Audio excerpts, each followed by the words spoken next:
program. And as I said, I'm just very, very grateful to be part of this. I'm taking a look and who's joining us here. Hi, Sharona from Philadelphia. And we have Inbal from New York. Hi. Michal from Rochester. Let's see. Oh my, Liad from Vegas. Hello, Liad. And yeah, people are still streaming in. So this is very, very exciting. Hey, Judith from Brooklyn. I know you personally. All right, guys. So just again, thank you, ISC, for organizing this. Thank you for bringing the entire community together. Thank you, Tal, for lending a hand in these times that are not easy for anyone, I'm sure. And I hope you guys get something out of this.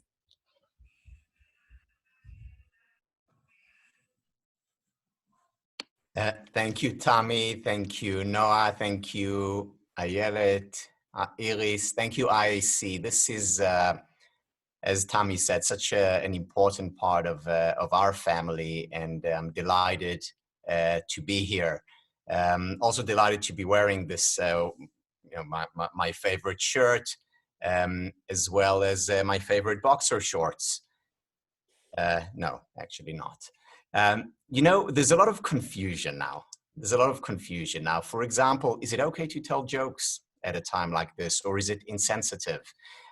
We get so much advice from so many different people, from so many different places, from psychologists, from teachers, educators, politicians, you name it. And some of the advice is good. However, there can be too much of a good thing, and there is a great deal, I don't know about you, but a great deal of confusion. And, as I was thinking about the situation, and I was thinking about my field, which is the science of happiness, two questions came to mind. The first one is it even relevant now? Is the science of happiness relevant? Because many people are saying, let's wait with happiness for a while. Let's quarantine the field until the virus is over, and then you can talk about it again. So that's the first question: is it even relevant? And if it is, then we have a second question: how is it relevant to these difficult times? So, given that I'm here, I do think that it is relevant. The science of happiness is relevant for good times when things are going well. The science of happiness is even more relevant for difficult times, for challenging times. Why? Because it can help us become more resilient. And it's resilience that we need right now. Resilience to be able to better deal with challenges. And resilience is equivalent to an immune system. Now, psychological immune system means we're better able to get over difficulties, psychological difficulties. Physical immune system is about healing better, our physical ability to bounce back. Well, what the science of happiness does is contribute to both. Given the connection between mind and body, and I'll talk about it momentarily, given that connection, the science of happiness can help us become more resilient psychologically, more resilient physically. And what I want to do now is to take some advice from everything that we've heard or we are hearing and distill it into what I've come to call the ABCs. And the ABCs stem from the ABCs of psychology, which I will share with you momentarily. And what I'm going to do now is actually share with you a PowerPoint presentation. So you're going to be seeing it on the screen right now. And what I suggest you do is if you cannot see it well, or if you see the picture on top of the slides, go to View option, which is should be right here on your screen, top right.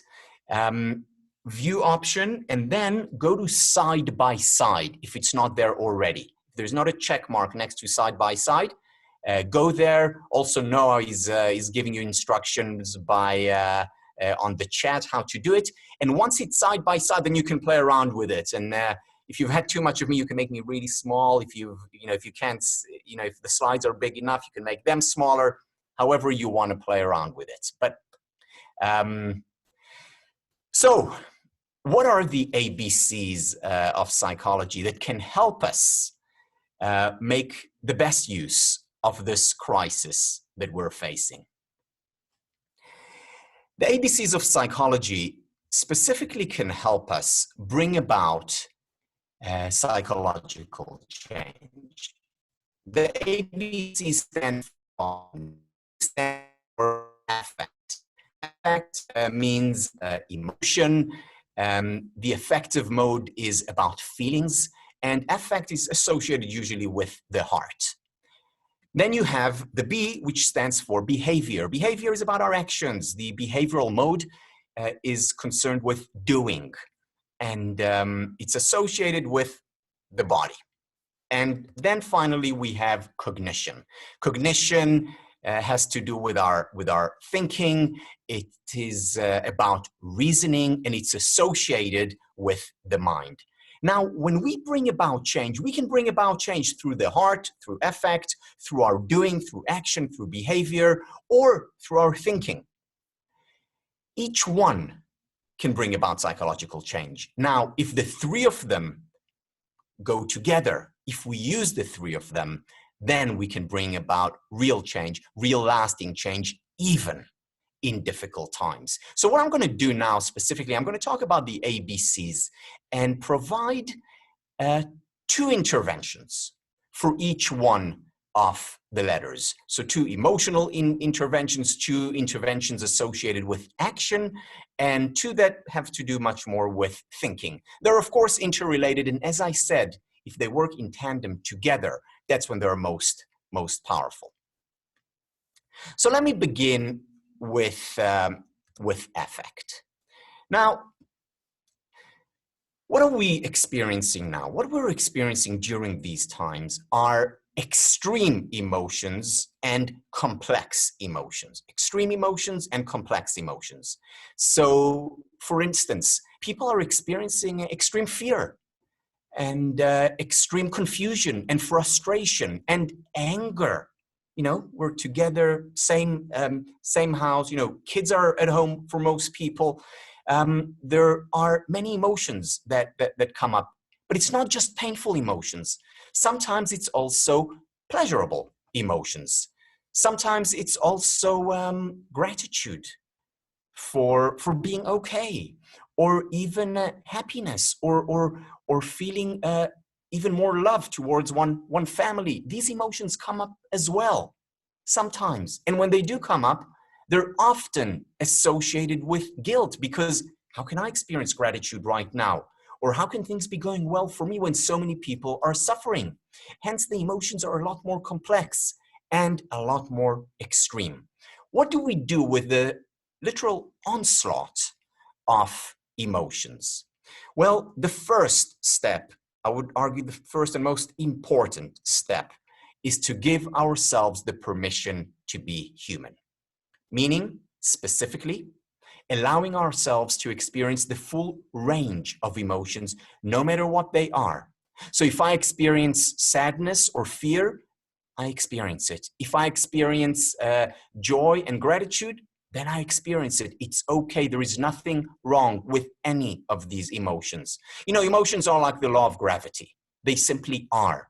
There's no good law of gravity or bad law of gravity. It simply is.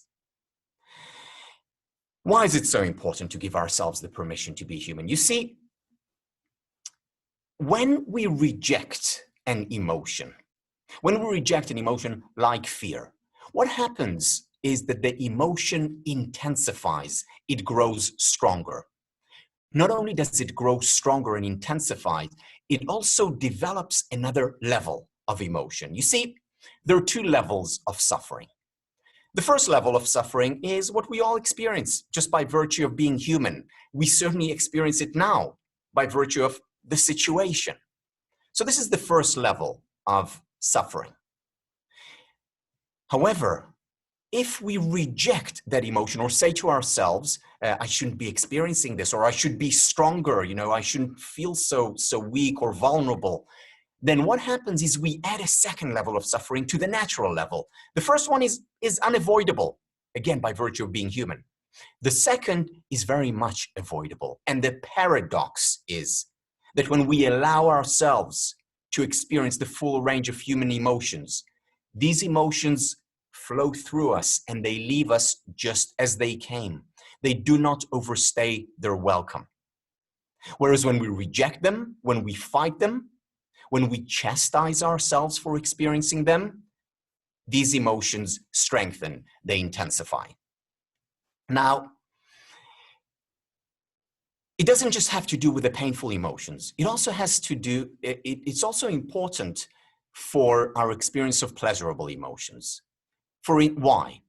Because you see, we have one emotional pipeline, not two, one.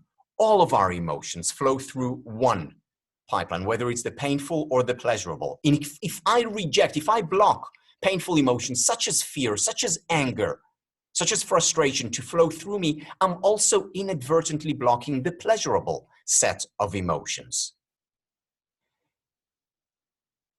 In the words of Golda Meir, Israeli Prime Minister from the 1970s, those who don't know how to weep with their whole heart don't know how to laugh either. Two sides of the same coin, the permission to be human. Now, how do we actually give ourselves the permission to be human? Well, one way of doing it is by allowing ourselves to cry. You know, if we don't want to do it in front of the kids, that's okay, but having a safe space where we can cry. Another way of doing it is by sharing, by talking, whether it's with a therapist or with our best friend through, you know, phone, Zoom. They may be in the same household as we, with sharing it, opening up. Another way is by writing. There's a great deal of research in psychology on the value of keeping a journal. Now, it's always beneficial to keep a journal. It is especially important during these difficult times. So if you may be keeping a journal, you may be talking to someone about it, but doing something with these emotions, allowing them to flow. Give yourself the permission to be human. The foundation of a happy life, also the foundation of better being able to deal with hardships and difficulties as we're going through this time.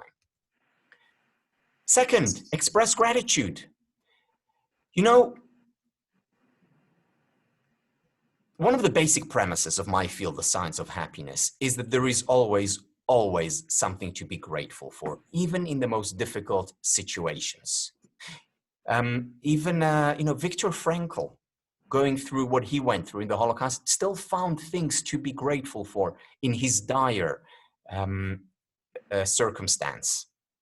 We can also find something in expressing these gratitudes, whether individually, alone, or as a family. And we do that as a family regularly.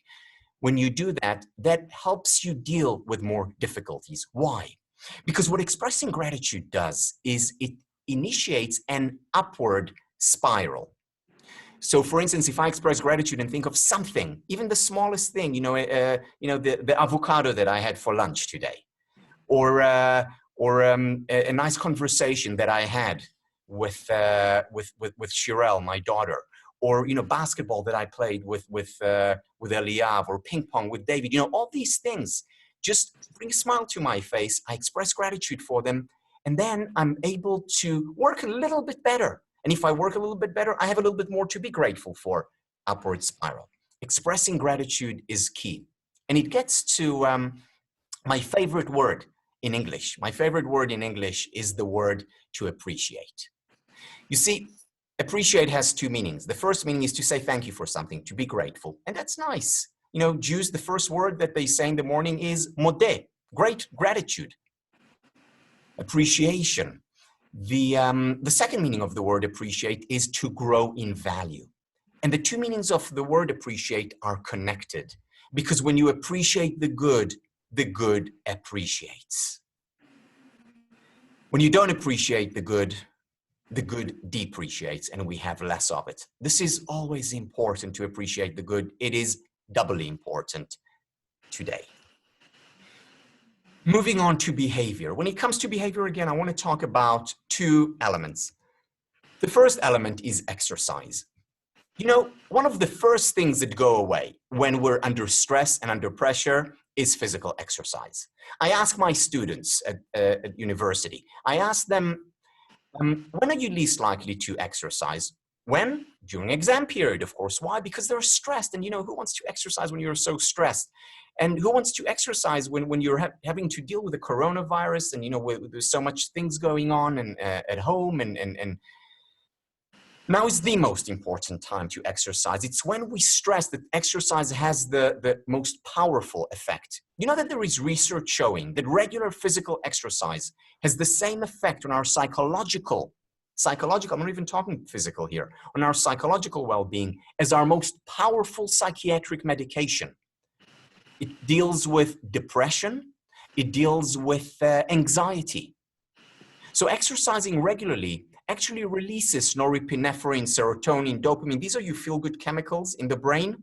Works exactly the same as our most powerful psychiatric medication. Now, if you are on psychiatric medication, this is not the time to experiment and stop. However, it is the time, if you're not exercising, to start exercising. How much? 3 times a week, at least 30 minutes. By the way, that's what I usually do. 3 times a week, 30, 40 minutes each time. These times, I upped it. I exercise daily now because I feel like I need more of my medication on a regular basis. Now, if you do not exercise, there is a real price that you pay. When I first started thinking about exercise and about the power of it, when I saw the research, I said, wow, so exercising is like taking an antidepressant. Pretty amazing. But when I looked deeper into the literature, I realized that it's not exactly the case. It's not that exercising is like taking an antidepressant. It's rather that not exercising is like taking a depressant. You see, we weren't made to be sedentary, to be sitting around all day. We were made to run out in the fields. Now, today we cannot perhaps run out in the fields, but we can exercise. And when we do not exercise, our psychological well-being goes down below its normal level. In other words, it's like taking a depressant. And what we're doing when we exercise, we're simply going back to our normal, usual, God-given, evolution-given, nature-given state. So exercise regularly, especially now and always. How? Well, if you can't go outside and run, many of us can't, then, at home, go online. There are high-intensity interval training sessions that you can do at home. There are yoga classes that you can take at home. There are so many of them. In that respect, we're very fortunate to be living today when we have access to so much great material by great teachers.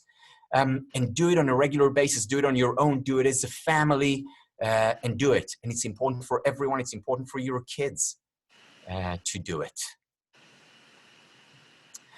The second behavioral intervention, relationships. So some of you may be familiar with the by now famous Harvard study, where for 75 years they followed Harvard students from the age of 18 until, well, most of them were no longer alive.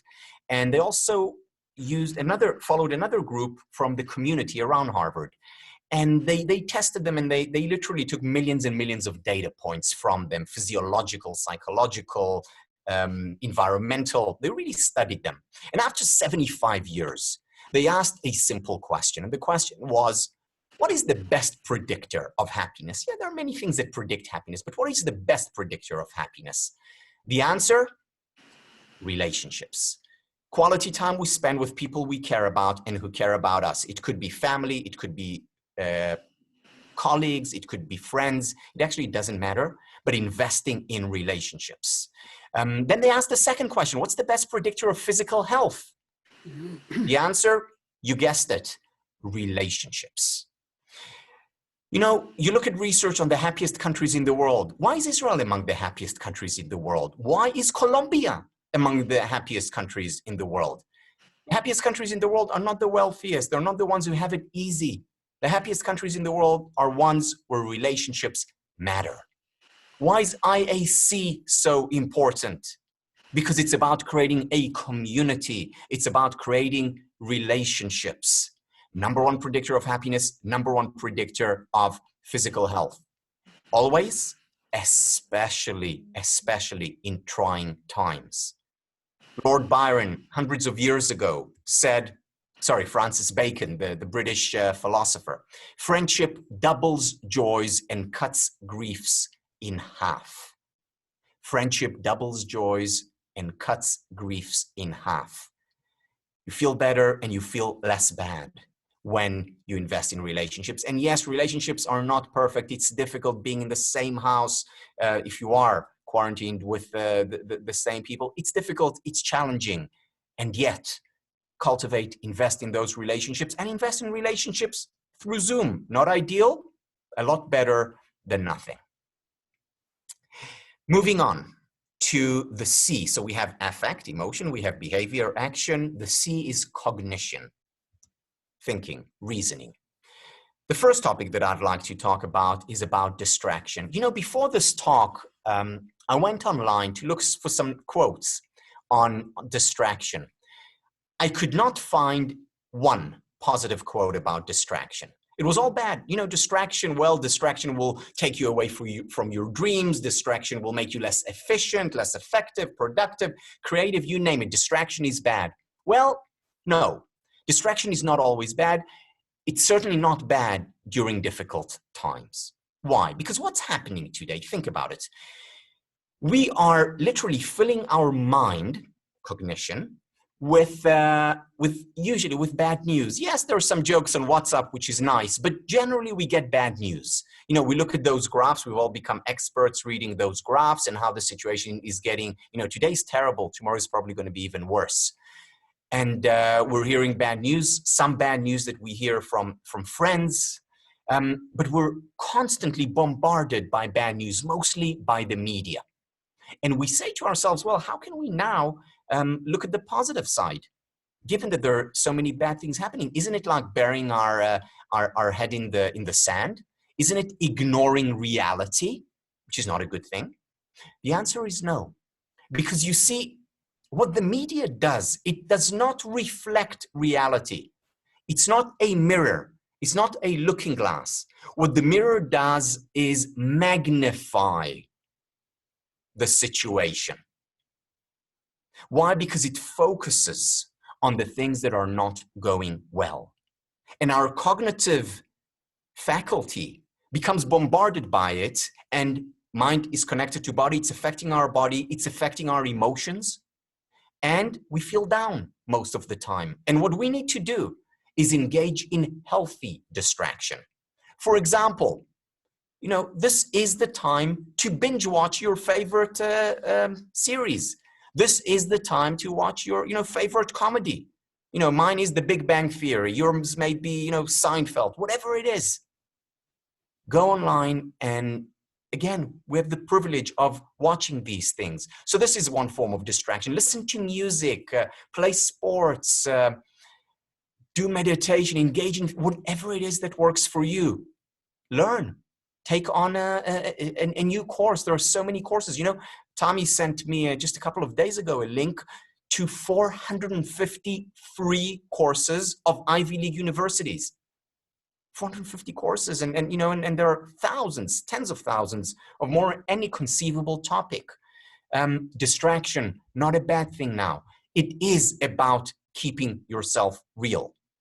Because if you only watch the news constantly, what you're doing is getting an unreal depiction of the world, which is not healthy. And finally, positive framing. You know, it's difficult to frame this situation positively or to find positive here, but it is possible. So let me give you an example of a study. This is by Joe Tomaka. Tomaka did research on people who have test anxiety. In other words, these are people who get really, really stressed before tests. Now, just the way they're stressed before tests, this is most people today are experiencing these levels of stress. And what he did with them was very simple. Divided them into two groups. First group, go take your tests, business as usual.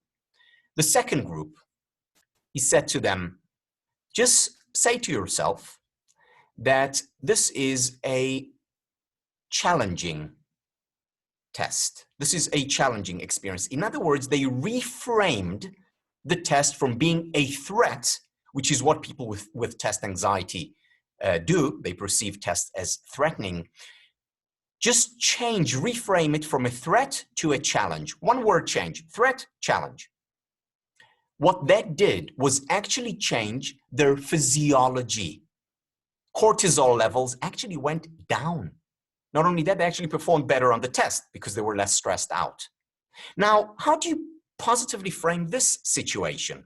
Well, it's by doing something similar to what I spoke about under emotions, which is being grateful. For example, through this situation, what you're doing is you're actually becoming psychologically stronger. Why? Because the way we become psychologically stronger, in other words, more resilient, is through hardship. You know, it's like going to the gym. You go to the gym and there is no resistance, no hardship when you lift weights, you're not going to get stronger. It's only when there is resistance, when it's hard, when you're pushing yourself, that's when your muscles become more resilient. Mind, same thing. So that's one way of positively framing the situation. I am becoming stronger. Or another is it's an opportunity to spend more time with people I care about, maybe for you. Or this is an opportunity to learn more, to explore, to slow down, to start yoga, whatever it is. Try and frame the situation a little bit more positively. Now, Shakespeare, hundreds of years ago, said, "Nothing is good or bad but thinking makes it so." Now, I wouldn't go as far as Shakespeare. You know, I think that there are things that are good or bad. However, he is writing that thinking can go a long way in framing a situation and hence in determining how we experience a situation. I would like to end with a quick story from one of my favorite books, The Path of the Peaceful Warrior by Dan Millman. Dan Millman tells the story of Sam. Sam is a construction site worker. He's a builder. Every day he goes to the construction site and builds, and every day at noon, he and his colleagues break for lunch. And every day, no exception, Sam takes out his lunchbox, opens it, takes out a sandwich, looks at the sandwich and says, "Oh no, not peanut butter and jelly sandwich again," every day. Following day, same thing, until finally one of his friends, one of his co-workers says to him, "Sam, enough of this complaining already. Just tell your wife to make you another sandwich." To which Sam responds, "My wife? I'm not married. I make my own sandwiches." Now, we very often make our own sandwiches. We're simply not aware of it. And the question is, how can we become more conscious, more aware of making our own sandwiches, or more specifically in our content, what are the ingredients that we want to put into our sandwich so that we can become more resilient, so that we can better be able to get through the situation? And I spoke about 6. I first talked about allowing all the emotions to flow through us, not rejecting them. I spoke about expressing gratitude, finding even those small things, doing it by ourselves or around the table, writing our gratitudes down or expressing them. Exercising on a regular basis, finding time to exercise, investing in our relationships. Number 1 predictor of well-being. Distracting ourselves, keeping it real in these difficult times. And finally, the final ingredient I talked about is whenever we can to just reframe the situation and find the silver lining where we can. Now, you know, from a very young age, I heard the sentence, "Things happen for the best," or "Gamzu letova." And I must say, today as an adult, I don't fully buy this. I don't think that things always happen for the best. But here is what I do think. I do think and strongly believe and know, based on the research in my field, that while things don't always happen for the best, some people choose to make the best of things that happen. This is a choice that we have. Can we do it here? At every moment in our life. This is a choice that we have right now, given that situation, which some people say did, others don't agree, that this did not necessarily happen for the best, but it happened. There's nothing we can do about it. It's part of reality. What can we do now to help ourselves, to help our loved ones, to help the world heal? IAC does a lot of work to help the world heal, whether before the crisis or during the crisis. And tonight, as I write down the 5 things for which I'm grateful, which I do every day, one of the things that I'm most definitely going to write down is the opportunity and the privilege to be able to work with IAC and you. Thank you.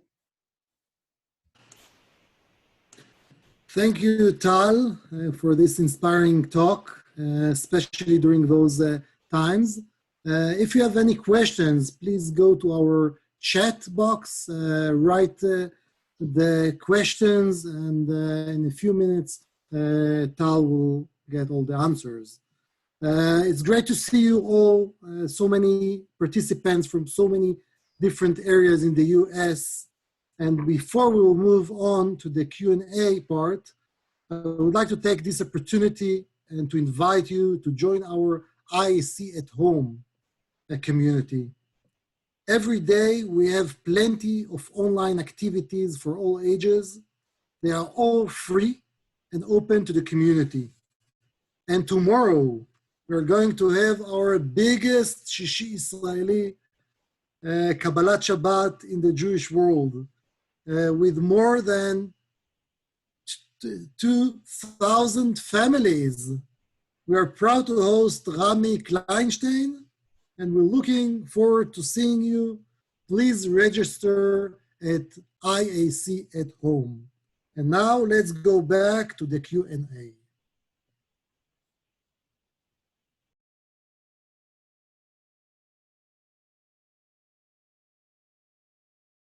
Hi again. So I've been getting your questions, and thank you. There are unfortunately too many for me to answer, but I will go through them. So first of all, someone asked about the slides. Yes, absolutely. You can have the slides, and I would encourage you to serve it forward, because one of the best ways to learn and to implement things and to internalize things is by teaching them or sharing them. So yes. Now there's a question here. What if you experience very strong negative emotions like worry or sadness? How do you keep yourself from wallowing or hanging out there too long? The question is, what is too long? One of the biggest challenges now is that we also don't want to show these emotions, maybe perhaps when our children are around, because we want to be strong there for them. What do we do in this situation? You see, we have a capacity, a very strong capacity to mask our emotions. In other words, to hide our emotions. Think about it in the day-to-day experience of a service provider. You work in a store, and and someone comes in and asks you, "So how are you?" And let's say you had the worst day of your life. You just had an argument with your partner, and you're feeling terrible. And they ask you, "So how are you doing?" You say, "Oh, fine, thank you, doing very well. How are you?" So you put on a facade. Every service provider does that at times, and it turns out that we're okay with it, and we're good at it. We're good at it to a point. What we need, and this is research by Brian Little, who was my professor years ago. What he says is that we can act in contrast to our feelings, to our nature, as long as we have at some point restorative niches. Restorative niches are places where we can be authentic, where we can be real, where we can, for example, experience the full range of human emotions. So it's okay to put on a smile, even if we feel like crying, as long as we have a space later on where we can cry. Whether it's by ourselves, whether it's by talking to our partner or anyone else, or writing in our journal, it doesn't matter. So it really is up to you to decide, when can I allow, my guards down, and when do I need to have them up? Because yes, sometimes we do need to have them up. At times, especially if we're parents, or we're children of older parents, we sometimes need to put on that facade, and that's okay. At the same time, we need those restorative niches, and during times like this, we need them even more. So have this space place, whether it's once a day you keep a journal, or once a day you have, a session with your partner where you're just being real authentic. That's important. Another question. So when it comes to exercise, is it better to do cardio than, or is it better to walk? This is a very, there's a long answer. I'll give you the short of it. The most effective exercise, the most efficient form of exercise is what's called high intensity interval training, or in short, HIIT, H-I-I-T, high intensity interval training. Which, by the way, this is what I did. So just behind this screen, there is one of those small trampolines. So I did high intensity interval training on those. I won't lift it up because you'll see many other things except for the trampoline. And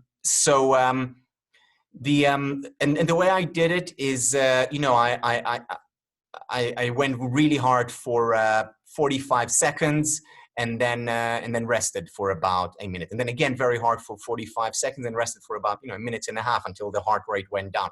So high intensity interval training, again, you Google it. I'd read an article about it. There are plenty of those great academic articles about it. And then there are programs where in 12 minutes, you can get the effect of an 1 hour session, aerobic session. Having said that, if you're above 40, 45, I wouldn't do it without first going to the doctor. That may not be possible now. So go aerobic, going for a walk, even if it's walking around, in circles in your room, or even better, walking forward and backwards because you're working on different muscles. And then, doing, few exercises with your arms and again, maybe yoga, which is great. Just do different things, move in different directions. There is no substitute for exercise when it comes to the connection between body and mind.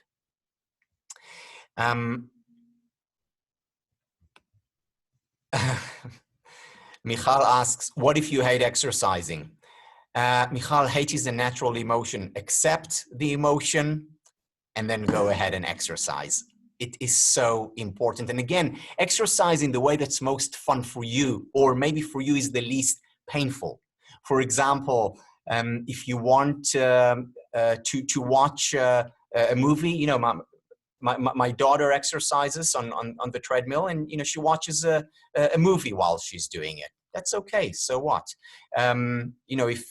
If dancing is your thing, do a dance class. Whatever works. And if nothing works, make it work. It is really important, especially in these times. I think I've emphasized exercise enough. We can move on. Okay, the name of the book that I recommended is Dan Millman, The Path of the Peaceful Warrior. Here's another question. If clients have constant panic attacks, what would you recommend?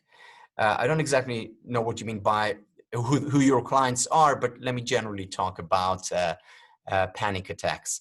Panic attacks, again, they're natural. Many people experience them regularly. Obviously, the number of panic attacks has skyrocketed since the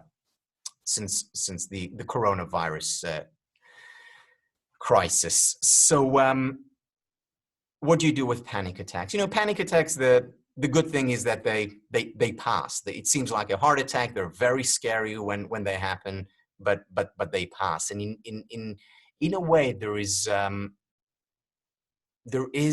healthy element to panic attacks, because they're the body's and mind's way of releasing pent up energy.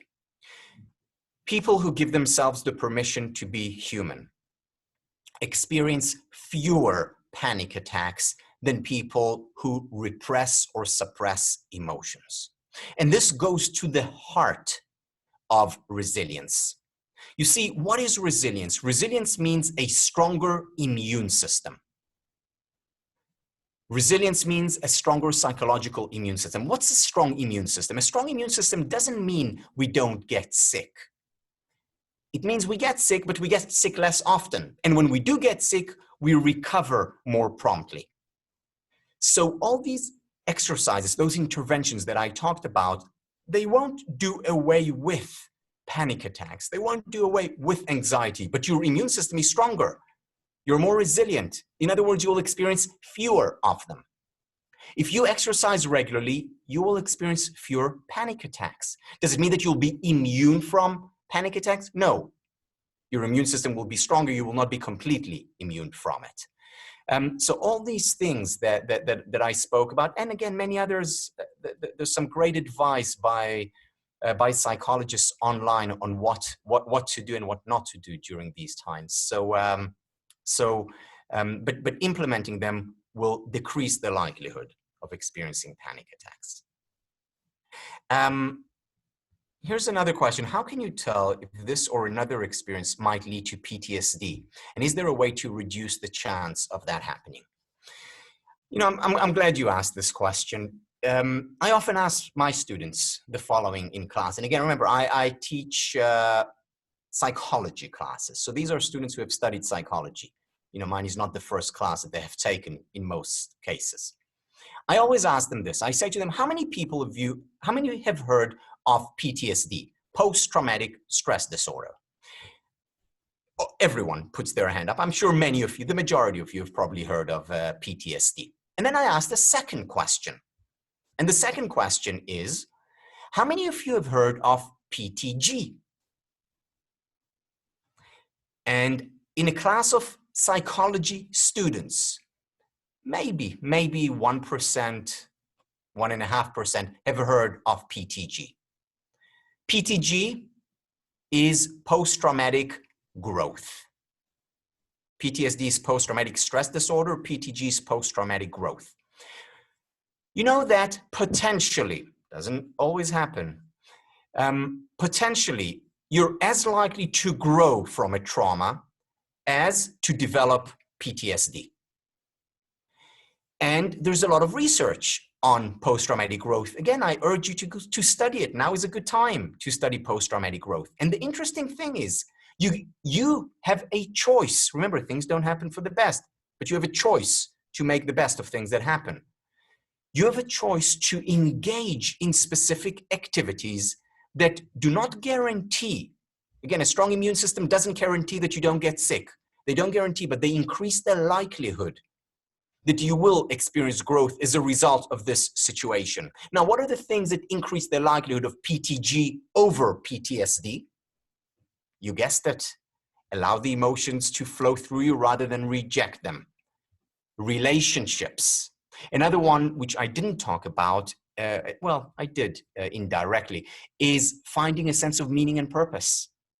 Now, in the situation that we're in, it's paradoxically actually easier to find a sense of meaning and purpose, because a sense of meaning can be, let me just get through this day. Or if you want to expand, let me just get through this day without blowing up.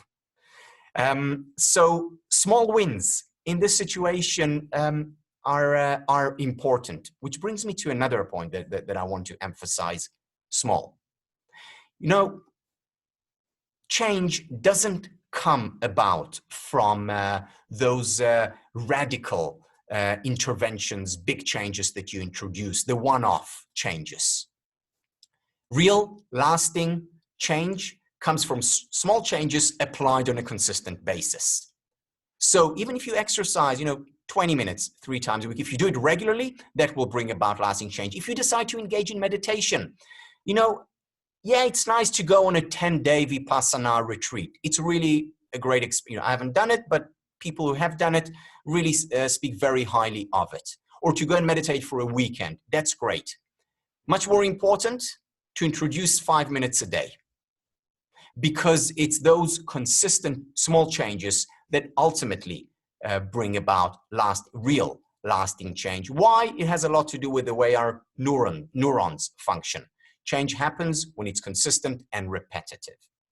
So PTG is about introducing those small changes consistently. Doesn't guarantee that we will not experience PTSD. However, it increases the chances that we will get over it. Okay, here's another question. What if you actually grow to love the situation on a micro level, and now think about how it will be to go back to the regular crazy pace of life? How can you make use of this time to be able to positively take some of its positivity with you in the long run? You know, I'm glad you asked this question. So I've been thinking about this over the last few days, and you know, I'm sure many of you got this this WhatsApp that says Jewish irony, Passover canceled because of a plague. You know, funny. But I thought about the fact that, yeah, you know, we are going through a sort of a plague. And go back to the story of the plagues. What is the story of the plagues about? It's about you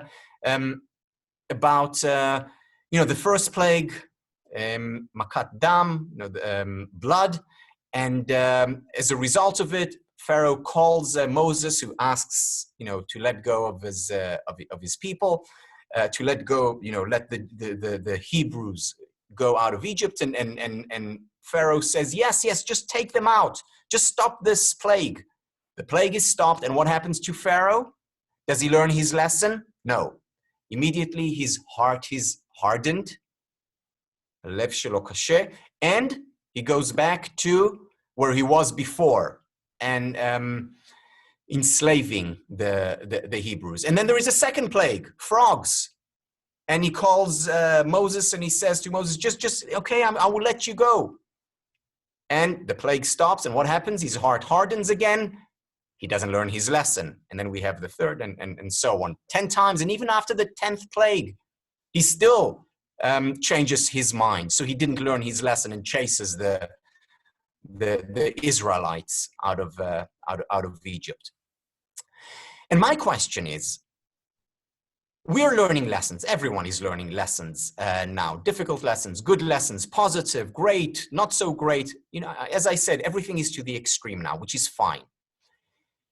Will we learn our lesson? Whether it's that lesson that you were talking about, you know, Dana, in your question, slowing down as opposed to going back to the crazy pace of life. Or how about the lesson that many people are learning is to be grateful for the small things in life. To have more quality time with the people we care about and who care about us, to learn more things, to stop hurting our earth. You know, I heard this, I don't know if you know how true it is, but apparently when you look at the earth from above, you see it better now because there is less pollution. So are we going to learn the lessons from this plague, or is our heart going to become hard again and we're going to go back exactly to where we were before? I don't know, but here is what I do know.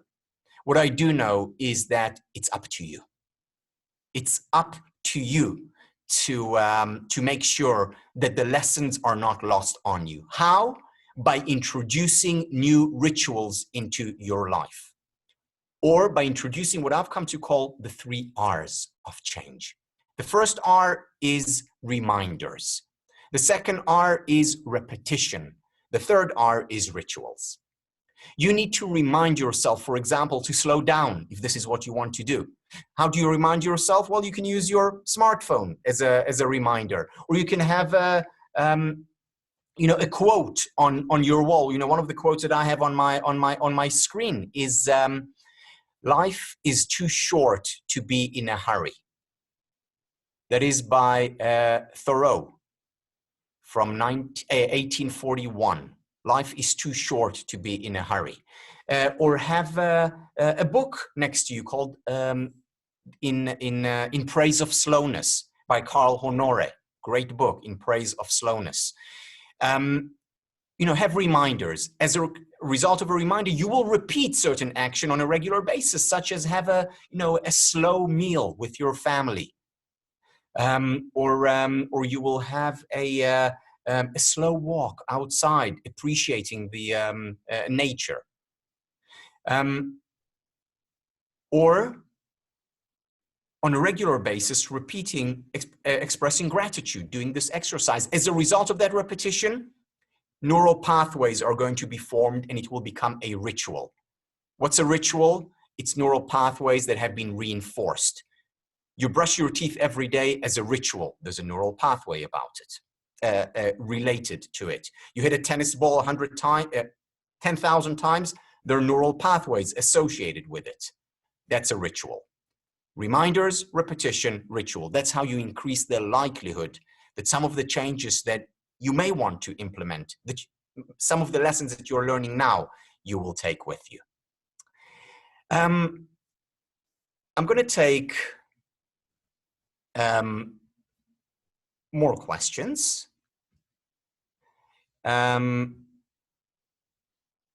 Here.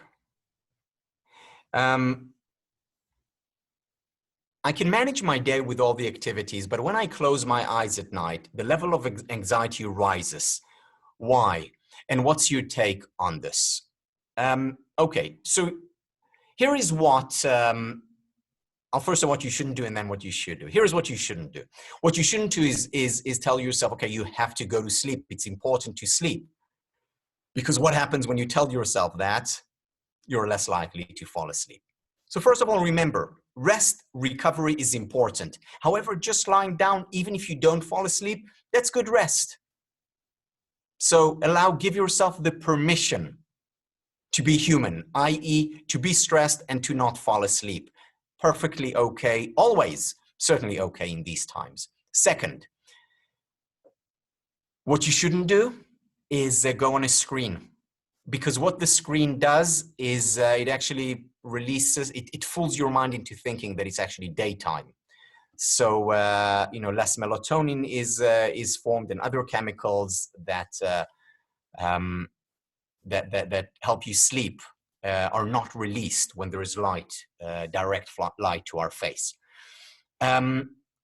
So this is what you shouldn't do. What you should do is if you see that you don't fall asleep after 10 minutes, 20 minutes, and you're feeling like you're anxious or you're not just having fun daydreaming, then what I recommend is reading.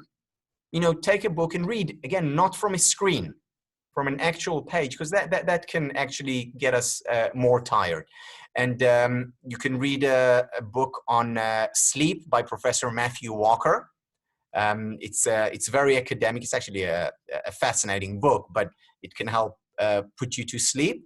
Or anything else, any other book, but again, a real book, not a screen. But the main thing is, don't worry about it. It's natural. You're human.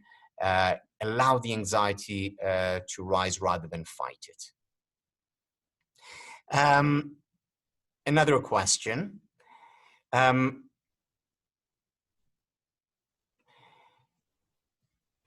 In terms of the research on happiness for the day after, what do you predict? Do you predict that we'll embrace, hug again? Will we shake hands? Will we tour and around the world? So here is the thing: for good and ill, we're going to go back to where we were before. For good and ill, again, unless there are, of course, CDC or WHO tell us, well, you should still wear those masks and you shouldn't shake hands and all these. Unless they tell us we can't do it, we'll probably go back to doing these things. And I said for good and ill, because earlier the question about how can we maintain the lessons that we learned, the positive lessons that we learned as a result of what has happened. Some of my colleagues, I was a graduate student then during 9/11, but some of my colleagues, some of my professors did research on mostly Americans during right after 9/11. And what they found, and this research particularly was in New York, that New Yorkers became a lot kinder, a lot gentler right after 9/11. Within a few months, they were back to where they were before. So there was a spike in kindness, generosity, gentleness, benevolence And then very quickly, within a few months, they went back to normal. Now, not everyone went back to normal. There were some things for whom it was a transformative experience. And they changed. How did they change? By reminding themselves to be a certain way, by repeating their actions time and again until they became rituals. So unfortunately, we'll probably go back to where we were before. I do hope that we will maintain some of the gentleness and the kindness right after. All right, more questions. So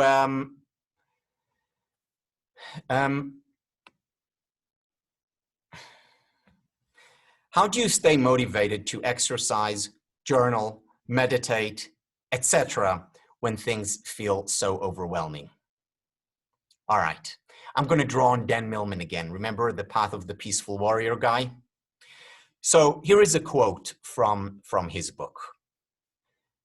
There are two ways to get you to bring about change in your life.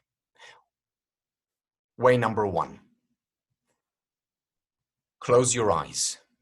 Visualize the change that you want to bring about. Clench your fists. Muster up all the courage and strength that you have within you. Positive self-talk. Tell yourself that you can do it. This is one way of bringing about change. Way number two, just do it. I'm a big believer in the just do it philosophy. Always, especially when things feel so overwhelming. You know, Ila, let me share with you a fun study on procrastination. You know, what is procrastination? In Hebrew, dachyanut. It's when we put off things, when we have work to do and it's due in a week, and we put it off till the last minute, and then we do it. How do you deal with procrastination? So it turns out that there is a lot of research on procrastination. In fact, there is a procrastination lab at the University of it's not Toronto, but it's in Canada. And what the researchers show is that the best way to deal with procrastination is through what they call the 5-minute takeoff. You see, most procrastinators, or most people who don't get to do things, whether it's exercise or journal or meditate or any of the things that you want to do and you don't do, they have a certain mental perception which looks the following. Inspiration leads to action. In other words, you first have to be inspired or motivated, and as a result of that, step B will be action. This is what most procrastinators believe, and that's why they don't get to do things unless they have no choice about it, because they don't feel motivated, they don't feel inspired. So what they do is they don't do. In contrast, what people who do not procrastinate, what they are doing is they change the model around. Instead of inspiration first, action second, they understand that action needs to precede inspiration. In other words, very often, you first have to act and inspiration will come after. First have to start exercising and then you'll get into it. First start keeping a journal and then you'll get into it. You know, every day, even now, during these periods, I write. This is my work. Not every day, in fact, most days, I don't feel like doing it, especially now. But I start doing it, the 5-minute takeoff. I do it for 5 minutes, and usually after 5 minutes, I'm into it. And if after 5 minutes I'm not, then I have another 5-minute takeoff. And usually after 10 minutes, I'm into it. And sometimes, like not today, but yesterday, for 3 hours, I sat there and I really didn't feel like doing my 3 hours of writing. I did them. Because I didn't kid myself that inspiration precedes action. It's rather action that needs to precede inspiration. So just do it and you'll feel better, and that will start an upward spiral. I think that one last question. Okay, one last question.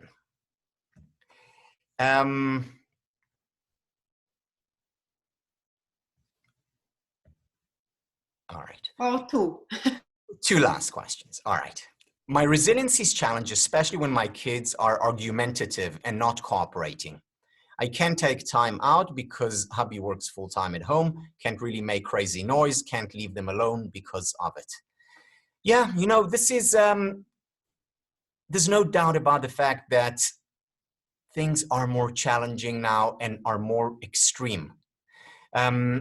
What I would urge you to do in these times, in terms of this very challenging situation that you're describing, is to find, even if it's hard, to find those time when you're by yourself. And even, by the way, even if it's a few minutes every hour or 2 or 5 hours, small changes make a big difference. You know, it's the analogy that I use for, which by the way, it's a real analogy in the sense that it really works that way. The analogy that I use for positive experiences is that they work like a candle in a dark room.